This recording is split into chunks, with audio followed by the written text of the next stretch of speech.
व्यापार खूब तरक्की करे, इंडस्ट्री खूब तरक्की करे, भय का माहौल खत्म होना चाहिए, तभी तो देश आगे बढ़ेगा। राहुल गांधी की जब सदस्यता गई आपने खुलकर सपोर्ट किया, लेकिन जो संजय सिंह के मामले में कांग्रेस जो है शर्तों के साथ ना करे क्या फर्क पड़ता है। देखिए पूरा का पूरा इन्होंने हमारी इतनी जांच करा ली, कुछ निकला। बस घोटाला बोले, बस घोटाला हो गया, कुछ नहीं निकला उसमें, सारी जांच करा ली। बोले स्कूल के क्लासरूम बनाने में घोटाला कर दिया, सारी जांच करा ली, उसमें कुछ निकला। फिर बोले बिजली का घोटाला हो गया, इतने 1000 करोड़ रुपए का, उसमें कुछ नहीं निकला।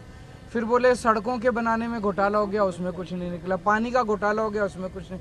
अब ये धीरे धीरे पता चल रहा है, कल सुप्रीम कोर्ट की सुनवाई आप सब लोगों ने सुनी कि ये पूरा शराब घोटाला भी फर्जी है। मैं तो शुरू से ही कह रहा था कि एक पैसे का कोई लेन देन नहीं हुआ।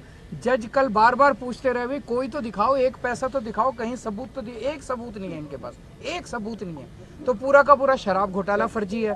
थोड़े दिन के अंदर ये शराब घोटाला बंद हो जाएगा, एक और ले आएंगे।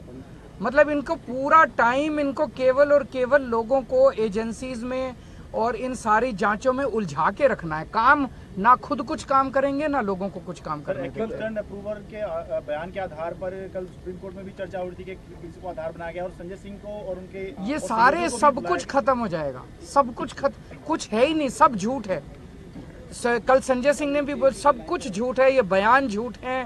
तंग कर करके, टॉर्चर कर करके बयान लिए गए हैं, लोगों को जबरदस्ती कर करके बयान लिए गए हैं, सारे बयान झूठ हैं, कुछ है ही नहीं। लेकिन मैं तो ये कह रहा हूँ, अभी तो ये देख लेना, थोड़े दिन में शराब घोटाला खत्म, कहेंगे शराब घोटाले में कुछ नहीं मिला, फिर एक और नया ले आएंगे। कोई अंत थोड़ी है।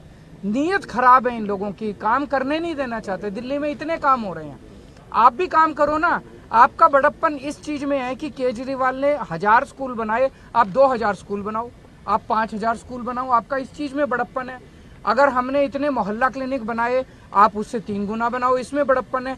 इसमें बड़प्पन थोड़ी है कि केजरीवाल ने 1000 स्कूल बनाए, अब और स्कूल नहीं बनाने देंगे इसको। केजरीवाल ने इसको अस्पताल बना दिए, अब और अस्पताल नहीं बनाने देंगे इसको। ये बड़प्पन थोड़ी है। ऐसे देश तरक्की थोड़ी करेगा। आप काम खुद नहीं करते, 24 घंटे केवल और केवल एजेंसी इसकी पार्टी तोड़ दी, उसकी सरकार गिरा दी, उसको जेल भेज दिया, उसको डरा धमका के अपनी पार्टी शुरू होते ही पॉलिसी विड्रॉ कर ली। क्यों विड्रॉ किया अगर सब कुछ सही था? और विड्रॉ करने के बाद आप उसको डिफेंड भी कर रहे हैं, और डिफेंड करते हुए आप उस दलदल में धंसते हुए चले जा रहे हैं। क्योंकि जैसे कर्म किए हैं आम आदमी पार्टी ने, अब वो पूरी चुनौती के साथ उनके सामने आ रहे हैं। यहां पे मैं स्पष्ट करना चाहूंगा कि कल राउज एवेन्यू कोर्ट ने अपने निर्णय में पेज नंबर 10 के ऊपर जो लिखा है 15वें पॉइंट पे, जो ये कहने का प्रयास कर रहे हैं कि केस का आधार नहीं बनता है, उसमें बहुत स्पष्ट कहा है, hence in prima fascia view this court the fact stated that the material placed before the court nowhere shows that the suggest that his arrest in the present case is unwarranted and unreasonable. Hindi में कह दें, अदालत ने प्रथम दृष्टया यह विचार किया है और यह माना है कि यह कहीं से भी यह नहीं दर्शाता है कि वर्तमान मामले में गिरफ्तारी अनवारंटेड और अनरीजनेबल है। यानी यह कहना कि अनापेक्षित है या अनावश्यक है, यह उचित नहीं है। यह बहुत स्पष्ट रूप से कहा है। आगे भी अगर आप देखें तो पेज नंबर 11 पे बहुत साफ साफ अदालत ने कहा है कि in the prima fascia appears that the material placed before the court that this amount was delivered at the residence. यानी उन्होंने स्पष्ट कहा है कि जो आरोप लगे हैं उसके इलेक्ट्रॉनिक साक्ष्य सामने आए हैं कि आरोपी और नेता की भेंट हुई है। भेंट होने के बाद जो आरोप है पैसे की डिलीवरी का, वह भी इलेक्ट्रॉनिक साक्ष्यों के साथ मेल खाता हुआ नजर आ रहा है। अब मैं आपसे एक और पॉइंट कहना चाहूंगा कि जजमेंट के पॉइंट नंबर 13 को अगर आप पढ़ें पेज नंबर 12 पे, तो उसमें अंतिम 2 लाइनों में कोर्ट ये कहता है, though the veracity of these statement will be tested during the course of trial only but for the purpose of investigation and such statement has to be believed and taken into consideration. उन्होंने कहा कि वास्तविकता में दोष का निर्धारण जांच के बाद होगा, पर प्रथम दृष्टया जो साक्ष्य हैं वो विश्वास करने योग्य और कार्रवाई शुरू करने योग्य नजर आ रहे हैं। तो अब इसमें कोई किंतु परंतु का स्कोप नहीं है। आगे भी बिंदु क्रमांक 14 में कोर्ट कहता है the material placed before the court and its direct nexus with the activities pertaining to the proceedings of the crime and the present case by way of receiving the above amount of rupees 2 crores have been shown, his sustained and custodial integration appears necessary.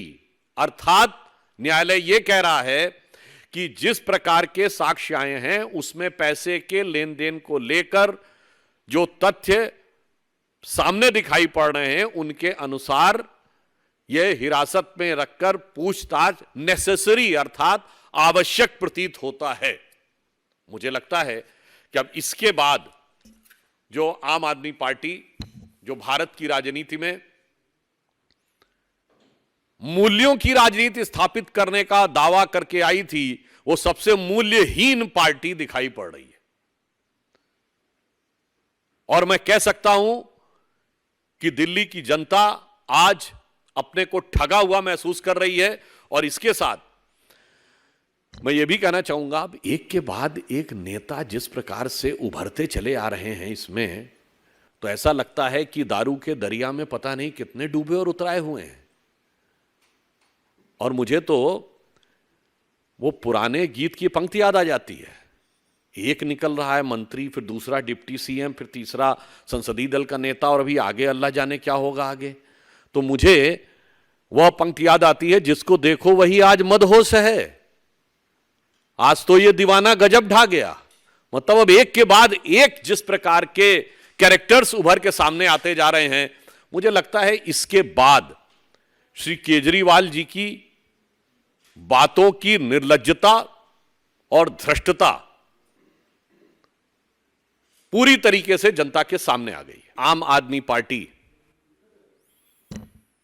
का किरदार अब तार तार होता हुआ जनता के सामने नजर आ रहा है। पहले उनकी सरकार के एक मंत्री श्री सत्येंद्र जैन भ्रष्टाचार के आरोप में जेल गए, जिन्हें न्यायालय से जमानत नहीं मिली। फिर एक स्टेप और ऊपर गया, उप मुख्यमंत्री मनीष सिसोदिया जी जेल गए।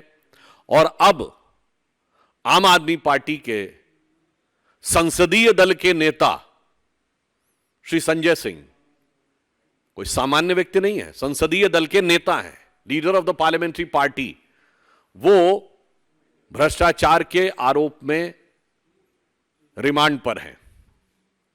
अतः अब यह साफ हो गया है कि आम आदमी पार्टी में भ्रष्टाचार एक आम बात होती चली जा रही है।